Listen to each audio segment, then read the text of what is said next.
नमस्कार, राधे राधे, हर हर महादेव। मैं आपका आचार्य देव। आज इस वीडियो पे बात करेंगे सूर्य नारायण के प्रथम तेजस्वी नक्षत्र कृत्तिका नक्षत्र की। कृत्तिका नक्षत्र का जो तेज होता है ना, वो सब बर्दाश्त कर लें ऐसी शक्ति नहीं होती। तेज दहना शक्ति लेके चलता है। कृत्तिका काट के अलग कर देना, जला देना, जलती हुई आग है कृत्तिका। तो कृत्तिका वालों के लिए 2024 कैसा जाएगा? 2024 अंक विज्ञान के अनुसार देखें तो शनि महाराज का वर्ष होगा, क्योंकि शनि महाराज इस वर्ष जो स्थिति बन रही है 2024 को शासन कर रहे हैं। तो 2024 शनि महाराज के शासन काल में जाएगा, और उसमें सूर्य महाराज के कृत्तिका नक्षत्र में यदि आपने जन्म लिया है, मतलब आप कृत्तिका के प्रथम चरण में अगर आपने जन्म लिया है, तब आपकी राशि मेष राशि बनेगी। शेष सेकंड थर्ड फोर्थ चरण में आपने जन्म लिया है तो आपकी राशि वृषभ राशि बनेगी। कौन सी राशि बनेगी? वृषभ राशि बनेगी। तो 4 चरणों में जन्म का अलग अलग प्रभाव पड़ेगा। यदि आप प्रथम चरण में हैं तो आप मेष में हैं, आपके राशि से मंगल महाराज हैं, और आप द्वितीय तृतीय चतुर्थ चरण में हैं तो आपके राशि शुक्र महाराज हैं। तो सूर्य मंगल शुक्र 3 ग्रहों का प्रभाव आपके ऊपर पड़ेगा। तो पहले प्रथम चरण में देखिए, प्रथम जो चरण है उसमें अग्नि तत्व ज़्यादा है। यहाँ पे मेष आपको राशि बनेगी, सूर्य नारायण नक्षत्र के स्वामी होंगे। जो नवांश मिलेगा धनु नवांश मिलेगा। तो यहाँ पे आपका ध्यान जो है उदारता की ओर होगा। ध्यान यहाँ पे आपका धर्म कर्म के लिए होगा। आप सेना में हैं, पुलिस में हैं, या अग्नि तत्व संबंधित कार्य कर रहे हैं, ठीक है ना, थोड़े से अपने काम को लिए रिजिट हैं। सहन शक्ति और इच्छा शक्ति आपकी प्रबल है। आप जिसको टारगेट कर लेंगे, टारगेट बना लेंगे, उस टारगेट को पकड़ ही लेंगे, अचीव ही कर लेंगे। तो आपके दृष्टि जो है ना, चिड़िया पे नहीं है, चिड़िया की आँख पे आपकी दृष्टि है। तो आप बिल्कुल फोकस करके चल रहे हैं। वहीं पे यदि द्वितीय पदा में है तो आपके राशिस बदल गए। आपके राशिस कौन हो गए? शुक्र महाराज हो गए। तो शुक्र थोड़े से लग्जरियस हैं, शुक्र भौतिकवादी हैं। अब दूसरा जो चरण है वो शनि द्वारा शासित है। यहाँ पे आप निश्चित रूप से नैतिकता पे आपका विशेष जोर रहता है। नैतिक चीज़ें होनी चाहिए, टू द पॉइंट, परंपराओं का वाहक, नैतिकता के वाहक हैं आप। आध्यात्मिकता की बजाय इसमें थोड़ी सी भौतिकवादिता ज़्यादा रहती है, क्योंकि शनि का नवांश है, और शनि और शुक्र दोनों भौतिक नहीं होंगे तो भौतिक कौन होगा? तो यहाँ पे थोड़े से भौतिक चीज़ों के प्रति इच्छाएं प्रबल रहती हैं, भौतिक चीज़ें ज़्यादा चाहिए। थर्ड नवांश में अगर आप पैदा हुए हैं तो ये कुंभ नवांश में आता है, शनि द्वारा शासित है। कुंभ मतलब घड़ा, कुंभ दयालुता का प्रतीक है, अमृत तत्व को लेकर चलता है। तो यहाँ पे आपके अंदर दयालुता ज़्यादा है, उदार हैं, सरल हैं, गुणग्राही हैं, ध्यान है, गहन ध्यान में जाने की प्रबल संभावनाएं पड़ती हैं। ज्ञान संचय करने के लिए आप बने हुए हैं। वहीं यदि आप चतुर्थ पदा में पैदा हुए हैं तो यह मीन नवांश में आएगा। मीन मतलब ज्ञान का नवांश, मीन मतलब मुक्ति का नवांश। तो मुक्ति के नवांश में पैदा हुए हैं। अतः यह भौतिक सुख सुविधाओं के प्रति जहाँ सचेत रहेगा, वहीं आध्यात्मिक ऊंचाई की तरफ भी दृष्टि रखेगा।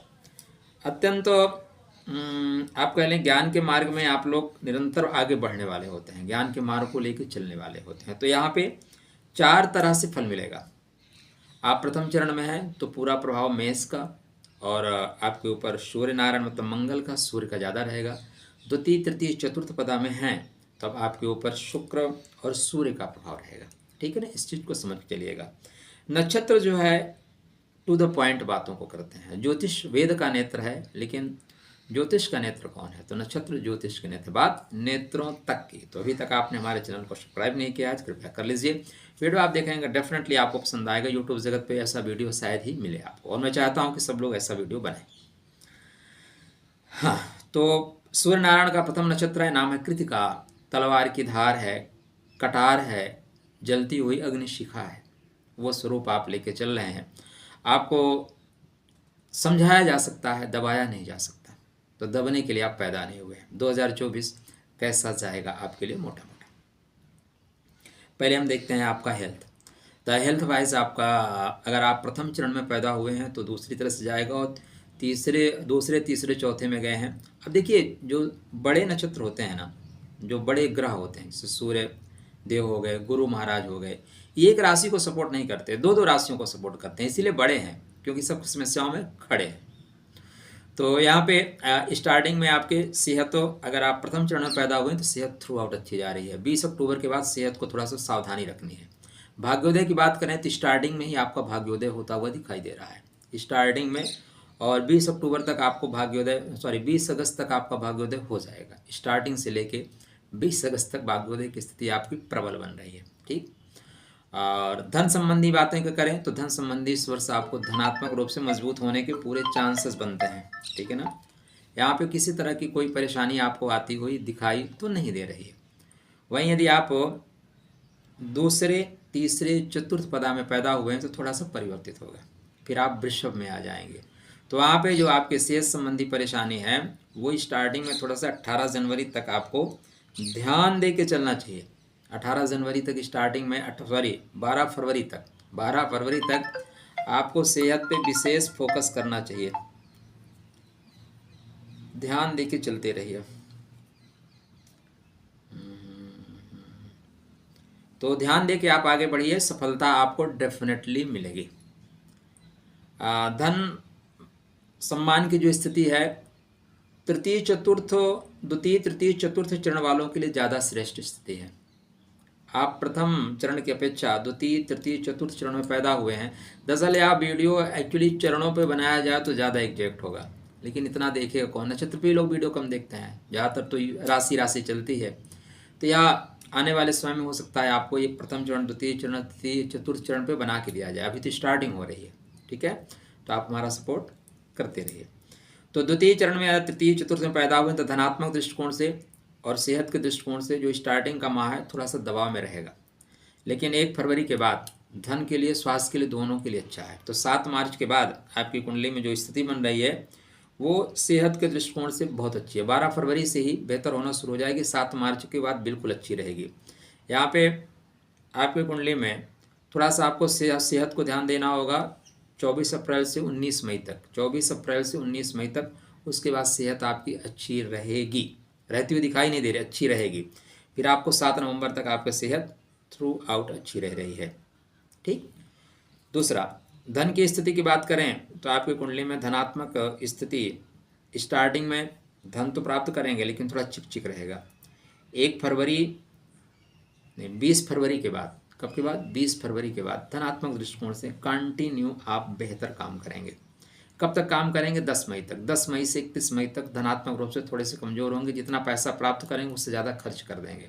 तो अगर आप कहीं ऐसी जगह काम कर रहे हैं या शेयर मार्केट में काम कर रहे हैं तो अपना चंचल पैरों पे अंकुश लगाइए, नहीं तो चंचलता आपके ऊपर पड़ जाएगी भारी। 14 जून के बाद लेके 14 जून से लेके पूरा 23 सितंबर तक धनात्मक दृष्टिकोण से बहुत बेहतर समय रहेगा। डेट नोट कर लीजिए। इस बीच आप जितना प्रयास करना चाहें उतना प्रयास करके रखिए, बेहतर परिणाम आपको प्राप्त होगा। क्या कहते हैं आपके मैरिज लाइफ, जीवन साथी का योग क्या बन रहा है?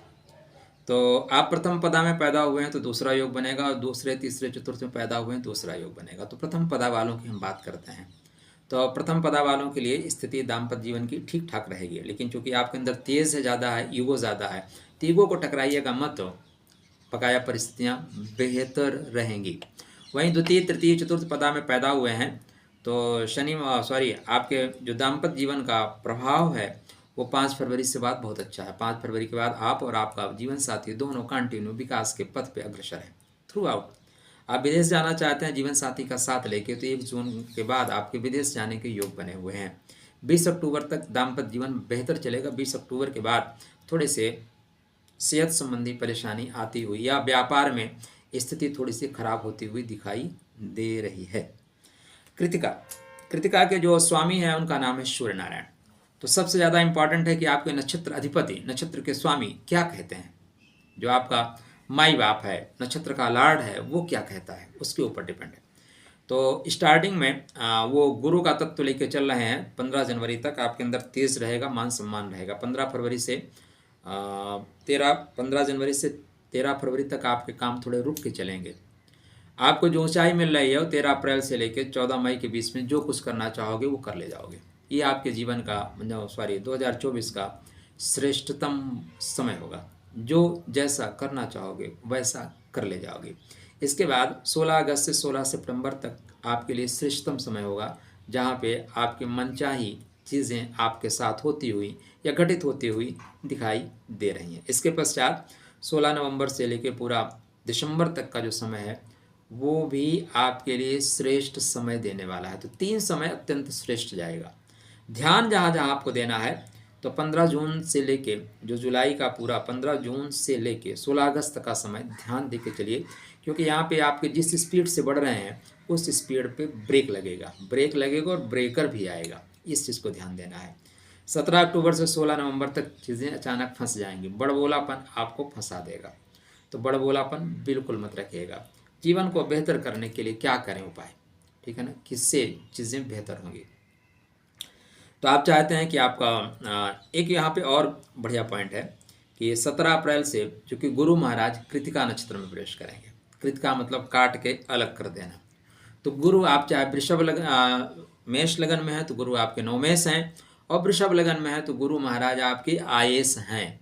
तो दोनों कंडीशन में गुरु महाराज एक में भाग्य का उदय करा रहे हैं और गुरु महाराज एक में धन लाभ, समस्त कामनाओं की पूर्ति के कारकत्व को लेकर चल रहे हैं।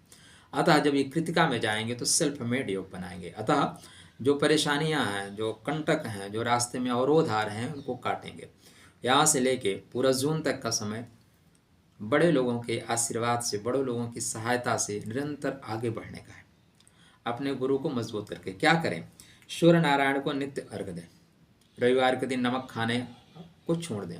एक अनार लें तो उसको भी इससे फाड़ें, आधा घंटा सूरज को रोशनी में रखें, उसके बाद खा लें, या हो सके जूस बना के पी लीजिए। हर तरह से सदैव याद रखिएगा कि ब्रह्मांड में बैठे हुए ग्रहों को आप ठीक करें या ना ठीक करें। मैं बहुत लोगों को देखता हूँ भगवान शिव के मंदिर में उपासना करते हैं, घर में आके चिल्लाते हैं, माता पे चिल्लाते हैं। आपका चंद्रमा 100% खराब हो जाएगा। आप कितना भी पुरुषार्थ करते हैं, अगर भाई के साथ आप चीटिंग करते हैं तो मंगल आपका बद है, मंगल आपका खराब है। आप दूसरे को अंकल है बाबूजी बोलते हैं, अपने पिताजी को बाबूजी नहीं बोल पाते, तो ऊपर बैठा हुआ ब्रह्मांड में सूर्य चाहे आपका अश्विनी नक्षत्र का हो, 13 डिग्री का हो, आपको जीवन में ऊंचाई तो दे देगा लेकिन सुख नहीं मिलेगा, नेम नहीं मिलेगा आपको। तो इसलिए धरती पर बैठे हुए ग्रहों को ठीक करिए। देखिए सिंपल सा थाट है, मान लीजिए जहाँ पे मैं बैठा हूँ यहाँ पे नेटवर्क अगर कमज़ोर है तो मैं चाहे जितना अच्छा मोबाइल ले लूँ, चाहे 5G लगा लूँ, लेकिन नेटवर्क कमज़ोर है मतलब कमज़ोर है। तो पहले मुझे यहाँ के नेटवर्क को ठीक करना पड़ेगा, फिर उसके बाद मैं शिकायत करूँगा, ठीक है ना, कि यहाँ पे भाई ये टावर आपका या यहाँ पे नेटवर्क कमज़ोर आ रहा है। पहले अपने टावर को देखना पड़ेगा। तो पहले आप अपने पिताजी को ठीक करके रखिए, सूर्य आपका 100% फल देगा। आप ऑफिस में काम करते हैं, अक्सर होता है आपके जो बॉस होते हैं, सीनियर होते हैं, नहीं आपसे ज़्यादा भी नहीं जानते लेकिन आपको सुनना पड़ता है, तो उस तरह आपके पिता हैं, तो पिता से संबंध बना के रखिएगा। 2024 शनि का वर्ष है। शनि चाहते हैं कि आप नियमावली को फॉलो करते हुए काम करें, टू द पॉइंट काम करें। निश्चित रूप से 2023 की अपेक्षा 2024 आपके लिए बेहतर परिणाम देकर जाएगा। तो खुश रहिए, स्वस्थ रहिए, मुस्कुराते रहिए। और यह एक पार्ट है, नक्षत्र एक पार्ट, राशि स्वामी और आपकी कुंडली में बैठे हुए ग्रह। हम बात कर रहे हैं लगभग 20 करोड़ लोगों के ऊपर, तो एक जैसी घटनाएं नहीं घटित होंगी। अधिक जानकारी के लिए दिए हुए नंबरों पर आप संपर्क करिए। मैं और मेरी पूरी टीम आपकी सेवा सहायता के लिए उपस्थित है। राधे राधे।